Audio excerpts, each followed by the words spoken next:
because jazz snaps turn to hand claps for Vicki Juditz, everybody.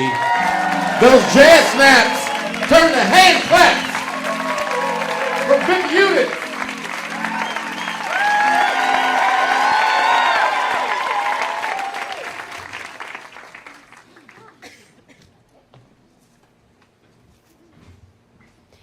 Shortly after the 1992 LA riots, I thought it was time for me to purchase a gun.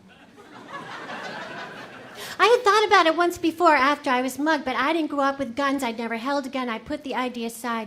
But after the riots, living just a few blocks from Hollywood Boulevard, I felt vulnerable. I thought first I would speak to a therapist. I thought that maybe she would have some pithy observations about vulnerability to share with me from the psychiatric community. She said, I have a gun, and I wouldn't be afraid to use it. So I looked in the yellow pages, that's what we did back then, under G for guns, and I found Dave's Gun World and Target Range in Van Nuys. I called him up and I said, hey, do you have lessons? Yes, we do. Thursday, 4 o'clock. So on Thursday, I drove over to Dave's Gun World and Target Range. Right inside the door, there was a big glass display case, like a jewelry case, except that instead of jewelry, it was filled with handguns. On the left were the revolvers. They all had names: Sleuth, Rin Tin Tin, Stubby. On the right were the semi-automatics: Trim, Streamline, fit near purse size. One was called Lil Abner.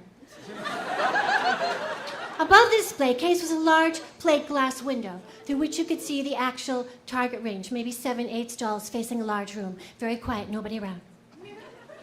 Finally, a door opened. A man came into the room. He was short and stocky, had close-cropped blonde hair, pencil-thin mustache, paunch, all in black. He said, hi, I'm Dave. Hi, I'm here for my lesson. Come on into my office. I followed Dave back through that door he'd come out of into a tiny office. Dave locked the door behind us. He sat down at his desk. I sat down across from him. He opened the desk drawer and he took out a revolver and some bullets. He placed them on the desk. He said, we'll begin with the 5 rules of safety. He explained to me the 5 rules of safety, and then the 6 ways of this and the 7 ways of that, and he showed me how to load the revolver. He was mind-numbingly dull. It was a lot like traffic school. Of course, I was locked in a room alone with a man holding a loaded gun. Finally, he started telling me a story. He said, you hear him breaking into your home, all right? You have a plan. You go directly to the master bedroom, lock the door behind you, dial 911. Retrieve your gun from the bedside table. Position yourself behind the bed facing the door, all right? You hear him in the hallway. He knows you're in there. You call out, I've called the police, I have a gun. He breaks down the door. You can see him, he can't see you yet. His eyes haven't yet adjusted to the darkness. Check to see if he is armed. If he is armed, you aim and fire. That's the law. If he's not armed, you're in trouble. But if he is armed, you aim and fire. Aim directly for the head and chest areas. You did everything you could to avoid a confrontation. You did not pursue him. Your gun was your last resort. Dave took the revolver and he rested the barrel against his cheek and he said, your gun is your best friend. It is always there for you. And then he showed me the stance. It was a lot like golf. You had your feet planted shoulder width apart, knees comfortably bent. He showed me how to grip the gun and how to aim by lining up the sights. And then it was time to go to the actual target range. So he had me put on goggles and like headphones to muffle sound. And he led me next door to a small, private target range, just 2 stalls, facing a long, narrow room. There was a metal track in the ceiling, kind of like what they have with dry cleaners, and Dave clipped a target to this track. It was a paper cutout of a man's head and chest. It occurred to me Dave had never even asked why I was there. It was assumed.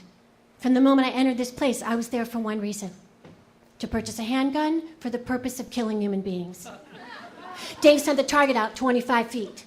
He unloaded the revolver. He placed the gun on the ledge of the stall and he said, pick it up. I picked up the gun. Load it. I loaded the revolver. Okay. All right. I assumed the stance. I gripped the gun. I lined up the sights. And very slowly, I pulled the trigger. Kill them! A small round hole appeared in the chest area of the paper target. Oh my God, it was so easy. There was nothing to it. I thought that it would be hard to pull the trigger, that the force of the gun firing might throw me back a bit. No, I had no sense of the power of this thing. I said to Dave, this is a real gun, right? I mean, these are real bullets. Fire the rest of the rounds. I assumed the stance. I gripped the gun, I lined up the sights, and I thought I could turn and shoot Dave.